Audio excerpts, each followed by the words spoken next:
الگ الگ تقسیم کر دی. شروع میں حذف ہے تو اسے یہ کہیں گے، درمیان میں ہے یہ کہیں گے، آخر میں ہے یہ کہیں گے، ایک گرہ ہے تو یہ، دو گرہ بھی گرہ ہیں تو یہ کہیں گے. جی شیخ. اور سکوت خواہ ظاہری ہو یا خفی، بہرحال سکوت سے تعبیر کیا جائے گا. اور سکوت سند کی اقسام ہیں، یعنی سکوت سند کی دو قسمیں ہیں، سکوت ظاہری اور سکوت خفی. اور سکوت ظاہری یہ سکوت راوی اور اس کے شیخ کی عدم ملاقات سے ثابت ہوتا ہے. اللہ اکبر. میرے عزیزو، یعنی سکوت ظاہری انقطاع اور مخفی انقطاع. ظاہری انقطاع کیسے ہم پہچانیں گے کہ جی فلاں سے نہیں ملا، فلاں نے فلاں سے نہیں سنا. ادھر ہے نا کتاب ہم نے شائع کی الجامع فی المراسیل، لانا بیٹا ادھر پڑھی ہے الجامع فی المراسیل. اللہ رب العالمین شیخ البانی رحمہ اللہ کو جزائے خیر عطا فرمائے کہ اس مرد درویش نے ایسے افراد تیار کیے جیسے سلف محدثین نے اپنے شاگرد تیار کیے تھے. ابو اسحاق السمنودی رحمہ اللہ، سمنود ایک شہر ہے، یہ ان کی دو کتابیں ہیں، الجامع فی المراسیل، دوسری العلم فی اثبات السماء. ماشاءاللہ ہم نے دونوں کو اس میں اکٹھا کر کے شائع کیا، اللہ قبول فرما لے. مراسیل کیا ہے؟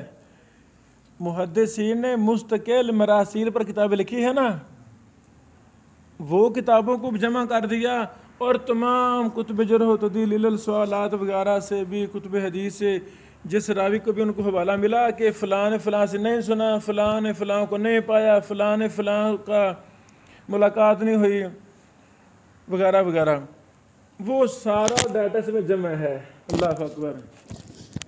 یعنی ایک ایک راوی پر اس نے کس سے نہیں سنا، فلاں کو نہیں ملا، یہ آپ نے کتاب دیکھنی ہے. جب بھی کسی راوی پر آپ بحث کر رہے ہوں تو تحقیق کرنا چاہتے ہیں کہ یہ اپنے استاد کو ملا ہے، سنا ہے یا نہیں، تو اس کتاب کو آپ نے دیکھنا ہے. آج سے شروع الجامع فی المراسیل. سمجھ لگی بات؟ یعنی انقطاع ظاہری، یہ سارا انقطاع ظاہری ہے، یہ سارا انقطاع ظاہری ہے کہ فلاں کو ملا نہیں ہے، پھر بیان بھی کر رہا ہے، تو وہاں پھر حکم ہوگا یہ انقطاع ظاہری ہے. جی شیخ. اور یہ عدم ملاقات اس طور پر ہو سکتی ہے کہ راوی نے اپنے شیخ کا زمانہ ہی نہ پایا ہو، یا زمانہ تو پایا ہو لیکن شیخ سے ملاقات نہ ہوئی ہو، اور نہ ہی اس نے اپنے شیخ کی کوئی تحریر یا کوئی تحریر پائی ہو. اس سکوت کو جاننے کے لیے روات کی تاریخ پیدائش، سنہ وفات، تحریر پائی ہو وغیرہ کیا مطلب ہے؟ وہ وجادہ بھی ہے نا، استاد کتاب لکھ کر شاگرد کو بھیج دے، اس سے روایت کر سکتا ہے. یعنی کوئی چیز بھی نہیں پائی تو پھر بھی بیان کر رہا ہے، یہ مطلب ہے. اور پھر اس سکوت کو جاننے کے لیے راویوں کی تاریخ پیدائش اور پھر ان کی تاریخ وفات، علمی اسفار، شیوخ و تلامذہ کے اسماء اور وغیرہ کی مفصل معرفت ضروری ہوتی ہے. سبحان اللہ سبحان اللہ.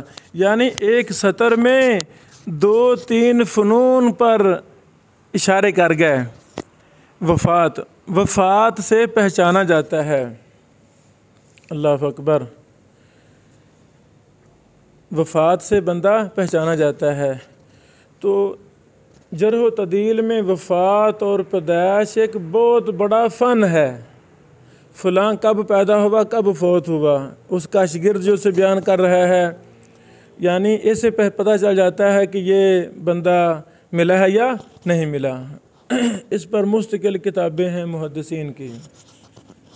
کافی زیادہ کتابوں کو میں نے اپنے لیکچر میں تعارف کروایا تھا لاہور میں ایک اپنے دورہ میں، کہ جو وفیات پر کتابیں لکھی گئی ہیں 8-10 کتابیں، وہ یوٹیوب پر سرچ کریں گے نا، یعنی وفیات پر محدثین کی کتابیں، اس پہ میں نے دکھائی ہیں، پھر تعارف کروایا ہے، وہ آپ نے سننا ہے انشاءاللہ. اب راویوں کے مقام سکوت اور ان کی تعداد کے اعتبار سے سکوت ظاہری کی 4 قسمیں ہیں: معلق، مرسل، معضل اور منقطع. اور سکوت خفی اس سکوت کا ادراک ترک حدیث اور علل اسانید سے اچھی طرح باخبر ہونے کے ساتھ اس فن میں مہارت تامہ اور وسیع تجربہ کا متقاضی ہوتا ہے۔ اور سکوت خفی کی بھی دو قسمیں ہیں، مدلس اور مرسل الخفی۔ سکوت سند کے باعث ضعیف رویہ ارسال خفی اور تدلیس ان دونوں کا تعلق یعنی سکوت خفی سے ہے، خفیہ انقطاع کے ساتھ ہے۔ باقی معلق، موزل، مرسل، منقطع ان کا تعلق ظاہر کے ساتھ ہے۔ اب مصنف رحمہ اللہ فرماتے ہیں سکوت سند کے باعث ضعیف روایات کی مذکورہ بالا 6 اقسام کے علاوہ معنن اور مؤنن کے بارے میں علماء کا اختلاف ہے کہ آیا یہ منقطع کی قبیل سے ہے یا متصل کی۔ اس لیے راقم نے ان کا تذکرہ بھی سکوت اسناد کے باعث ضعیف روایات کے ساتھ کر دیا ہے۔ اب دوسرا، راوی پر طعن کے بعد جو ضعف آتا ہے اس کے تحت کہتے ہیں طعن کے لغوی معنی ہے نیزہ مارنا اور عیب لگانا، اور اصطلاحاً یعنی اب ہم نے کیا کرنا ہے، میری گزارش ہے کہ سب سے پہلے ہے معلق، ایسے نا معلق ظاہری، یعنی جو ظاہری انقطاع میں ہے معلق، تو تمام کتب علوم حدیث سے آپ میرے بھائیوں نے معلق پر دراسہ کرنا ہے۔ معلق کی اصولی بحثوں کو آپ نے آج ہی حل کرنا ہے، کل کلاس شروع ہو تو فوراً ہمارا مذاکرہ شروع ہو جائے، بس لکھ لیں ڈائریوں پر۔ کل کا سبق کیا ہے؟ معلق۔ اللہ اکبر، اللہ تعالیٰ جزائے خیر دے شیخ ابن حجر عسقلانی حافظ دنیا کو، انہوں نے صحیح بخاری پر معلق روایات کو مستقل الگ کیا۔ اللہ جزائے خیر دے ہماری محبوب شخصیت علی حسن الحلبی صاحب کو، انہوں نے صحیح مسلم میں جو معلق روایتیں تھیں ان کو الگ کیا، چھوٹا سا رسالہ، چند رسالہ لکھا۔ اللہ جزائے خیر دے شیخ البانی رحمہ اللہ کو، شیخ البانی صاحب کے نا مختصر صحیح بخاری ہے، مختصر صحیح بخاری 4 جلدوں میں چھپی ہوئی ہے، نیٹ پر بھی ہے۔ انہوں نے صحیح بخاری کی معلق روایات کی مختصر اور جامع معنی تحقیق بھی کر دی ہے۔ واصلہ فلاں آگے جیسے ان کا شیخ کا طریقہ ہے حوالے دیتے ہیں، تو یعنی ان کتابوں کے مقدمے وہاں آپ کو مفصل بحث ملے گی معلق پر، اور جتنی بھی اصول حدیث کی کتابیں ہیں ہر کتاب میں بحث ملے گی، ہر کتاب میں بحث ملے گی۔ تو یعنی آج کے سبق کا خلاصہ یہ ہے کہ ضعف کے 2 قسمیں ہیں، ایک ہے ظاہری سبب، دوسرا ہے خفیہ پہلا ہے سکوت راوی۔ سکوت راوی کے آگے 2 قسمیں ہیں، سکوت ظاہری، سکوت خفی۔ سکوت ظاہری کی 4 قسمیں ہیں، معلق، مرسل، موزل، منقطع۔ اچھا، کل ہمارا دراسہ معلق پر ہوگا انشاءاللہ، آج ہی آپ میرے بھائیوں نے اس پر دراسہ کرنا ہے زبردست قسم کا۔ تو صحیح بخاری سے بھی یعنی 10 معلق روایتوں کو باحوالہ لکھنا ہے۔ امام بخاری رحمہ اللہ کس انداز میں معلق روایت لکھتے ہیں وہ باحوالہ لکھنی ہے آپ نے۔ تو باقی اگلے بحث ہم پھر کریں گے۔ بارک اللہ فیکم، جزاکم اللہ خیر۔ کوئی سوال ہو تو آپ سوال کر سکتے ہیں، ٹھیک ہے، بند کر دو۔ بسم اللہ والصلاۃ والسلام علی رسول اللہ، اما بعد۔ ضعیف روایت پر ضعف کا حکم ہم کیوں لگاتے ہیں، یہ بڑا اہم مسئلہ ہے۔ فضیلت الشیخ دکتور یاسر الشمالی صاحب نے اپنی کتاب تقریب علوم الحدیث میں اس پر بڑی عمدہ بحث کی ہے، مختصر بحث ہے لیکن ہے بڑی اہم۔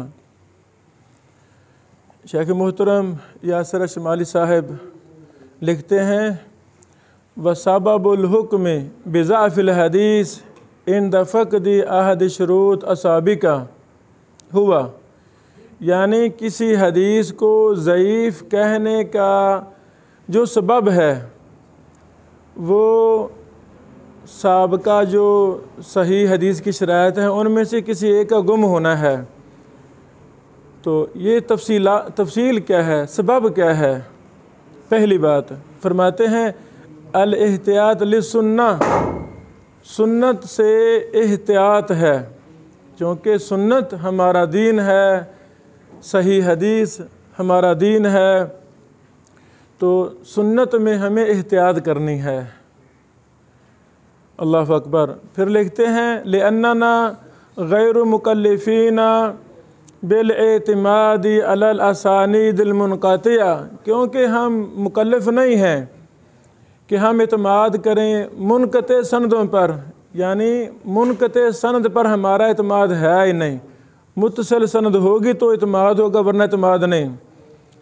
اور یہ اس وجہ سے وَذَلِكَ لِلْجَهْلِ بِحَالِ الْوَاسِطَةِ الْمَفْقُودَةِ، کیونکہ جو واسطہ گرا ہوا ہے اس کے ہمیں حالات کا پتہ نہیں ہے، اور ہم مجہول الحال راویوں کی روایتوں کا التزام ہم نہیں کرتے۔ اللہ اکبر۔ ایک یہ وجہ ہے۔ دوسری وجہ وَكَذَلِكَ التَّخَوُّفُ مِنْ أَنْ يَكُونَ الرَّاوِي الَّذِي لَمْ يُتَّصَفْ بِالْعَدَالَةِ فَقَدْ كَذَبَ فَزَادَ أَوْ نَقَصَ، فرماتے ہیں کہ ہمیں ڈر ہے اس بات سے کہ جب راوی میں عدالت ہی نہیں ہے، عدالت مفقود ہے، تو وہ جھوٹ بولتا ہو یا وہ حدیث میں زیادتی کر دے یا کمی کر دے، اس ڈر سے بچنے کی وجہ سے ہم اس پر ضعیف کا حکم لگاتے ہیں اور دین سے اس حدیث کو خارج کر دیتے ہیں۔ عدالت نہیں ہے یعنی جھوٹ، اور جھوٹ سے انسان عادل ہے تو وہ انسان جھوٹ سے بچ سکتا ہے، جو انسان عادل ہی نہیں ہے تو اس کی بات کا کوئی اعتبار ہے ہی نہیں۔ تیسری بات عدم ضبط، جب راوی سوء حفظ والا ہے، اس کا ضابطہ ٹھیک نہیں ہے، تو وہاں بھی ہمیں ڈر ہے کہ اس کا حافظہ تو ٹھیک ہے نہیں، اس کا ضبط میں مسئلہ ہے، تو اس نے کہیں نہ کہیں سند میں یا متن میں ضرور غلطی کی ہوگی، اس لیے شرط لگا دی محدثین نے کہ ضبط ٹھیک ہونا چاہیے، تام ضبط راوی ہونا چاہیے۔ اسی طرح ایک بات کہ غلطی میں واقع ہونے سے سنت کو محفوظ رکھنا، کہ سنت کے اندر جیسے قرآن میں کوئی غلطی نہیں ہے، ایسے سنت میں بھی کوئی غلطی نہیں ہونی چاہیے۔ دین ہمارا محفوظ ہے، قرآن بھی حدیث بھی ہی، اور یہ غلطی بہت نادر واقع ہوتی ہے کہ جو سکہ راویوں سے ایسی غلطی، کوئی لفظ کا کوئی حرف کا اضافہ کمی بیشی ہو جاتی ہے، وہ اس لیے محدثین نے شرط لگا دی کہ شاذ بھی نہ ہو اور معلول بھی نہ ہو۔ اللہ اکبر، اللہ اکبر۔ انہوں نے یہ نیچے حوالہ لکھا ہے منہج نقد دکتور نور الدین عطر صاحب، صفحہ نمبر 286۔ اسی طرح مراتب ضعیف راوی سارے ایک جیسے نہیں ہیں بلکہ ان کے بھی مرتبے ہیں۔ اللہ اکبر۔ تتفاوت الاحادیث ضعیفہ، ضعیف احادیث مختلف ہوتی ہیں اپنے ضعف کی شدت کے اعتبار سے۔ اسباب ضعف جو ہم نے پہلے بھی بات کی، اس میں پہلا ضعف ہے بسبب انقطاع کی وجہ سے ضعف، یا راوی میں طعن ہے ضبط کے حوالہ سے، اور بسبب طعن فی ضبط راوی کے ضبط میں طعن ہے۔ اللہ اکبر۔ دوسرا ہے الضعیف جداً، کہ وہ سخت ضعیف روایت ہے۔ اس کی کیا وجہ ہے؟ راوی کی عدالت میں طعن ہے، یا اس کا غافل ہونا ہے، یا فحش غلطیاں کرنے والا ہونا ہے۔ اسی طرح متروک، یہ بھی ضعف ہے لیکن یہ سخت قسم کا ہے۔ اس راوی پر تہمت ہو کہ وہ حدیث چوری کرتا تھا، اللہ اکبر، یا اس پر جھوٹا ہونے کا الزام ہو کہ وہ دنیاوی معاملات میں جھوٹ بولتا تھا، تو اس کی روایت متروک ہے۔ اللہ اکبر۔ جب سند میں کوئی راوی ہو جو کذاب ہو، یعنی جھوٹی روایتیں بنا کر نبی علیہ السلام کی نسبت کرتا تھا، کذاب راوی ہو یا وضاع راوی ہو، تو کذاب اور وضاع راوی جب روایت بیان کرے گا تو اسے موضوع کہیں گے۔ اللہ اکبر۔ اہم محدثین کو اللہ تعالیٰ جزائے خیر دے، ان پر رحمت نازل فرمائے کہ انہوں نے جس قدر راوی میں ضعف تھا اسی قدر ہی اس کی روایت پر حکم لگایا ہے، یعنی ضعیف راویوں کے ساتھ بھی محدثین نے ظلم کرنا برداشت نہیں کیا۔